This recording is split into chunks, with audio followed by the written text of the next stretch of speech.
দিন বন্ধ থাকার পর বিগত মার্চের 10 তারিখে চাঁদপুর বিদ্যুৎ কেন্দ্র হচ্ছে উৎপাদনে আসে।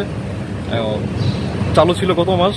এই মাসের 5 তারিখে হচ্ছে যে জেনারেটরের বিয়ারিংয়ে তেলের লিকেজের কারণে আমাদের জেনারেটরটা বন্ধ করা হয়। আগামী 21শে এপ্রিল ইন্দোনেশিয়ানরা বাংলাদেশে আসবে এবং হচ্ছে কাজ শুরু করবে। আগামী 30 তারিখ পর্যন্ত আমাদের শিডিউল মেনটেন্যান্সের কাজ আছে এবং হচ্ছে যে মে মাসের 1 তারিখ থেকে আমরা বিদ্যুৎ কেন্দ্রটি আবার পুনরায় চালু করতে পারবো বলে আশা রাখতেছি। এই ঈদে দেশ জুড়ে কেনাকাটার ফুর্তি হবে শুধু বিকাশে, সাথে ডিসকাউন্ট কুপন, ইনস্ট্যান্ট ক্যাশব্যাক।